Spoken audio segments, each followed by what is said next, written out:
सबसे पहला basic accounting terms दिख रहा है आपको, दिख रहा होगा बिजनेस ट्रांजेक्शंस। तो क्वेश्चन ये बनता है कि भाई व्हाट इज बिजनेस ट्रांजेक्शंस, समझने आना चाहिए, पहले तो समझ आ जाएगा, लिखना तो सीख ही जाओगे आप। तो बिजनेस ट्रांजेक्शंस का मतलब बिजनेस जो होता है, ट्रांजेक्शन जो उसमें ट्रांजेक्शन हो, तो कि बिजनेस में जो भी गुड्स एंड सर्विसेज का एक्सचेंज होता है, मतलब कोई भी सामान खरीदना है, बेचना जिसके एक मॉनिटरी मनी के टर्म में हो, वो सब बिजनेस ट्रांजेक्शन है। जैसे एग्जाम्पल पर मेरा बिजनेस है, मैं जाके पेन खरीद के लाया, पैसा गया, पेन आया, मॉनिटरी टर्म की ट्रांजेक्शन है, बिजनेस ट्रांजेक्शन है। तो जो भी गुड्स एंड सर्विस आप एक्सचेंज करते हो for cash, it's called business transaction. तो देखो मैंने डेफिनेशन देखो, दिख रहा ना पैसा आपको, देखो लिखा है an exchange of goods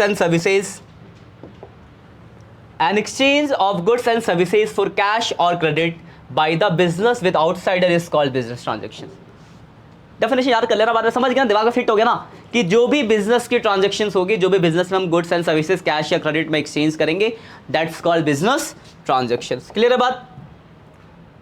अब देखो क्या है, it is a financial event. क्या ये फाइनेंशियल का मतलब होता है मनी के टर्म में होना चाहिए, express in terms of money देखो भी दिया, which brings changes in the financial position of enterprises. अभी क्या होता है फाइनेंशियल पोजीशन, जानेंगे बाद में, एक ही दिन सब थोड़ी ना समझ जाओगे।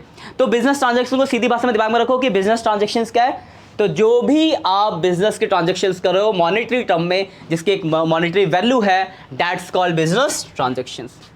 ठीक है, पैसा याद रखना दिमाग में, पैसा फिट करना, हो गया बिजनेस ट्रांजेक्शन। ठीक है, क्लियर बात? आगे बढ़ते हैं। एग्जाम्पल फॉर देखो क्या लिखा है, एग्जाम्पल भी दिया मैंने आपको, एग्जाम्पल से आपको क्या होगा, दिमाग में फिट हो जाएगा। तो देखो पहला सेल ऑफ गुड्स आपने बेचा, तो साफ सीधी सी बात है, अगर आप गुड्स बेचोगे, उधार या कैश ट्रांजेक्शन हो रहा ना पैसों का, purchase of goods, payment of interest, ETC।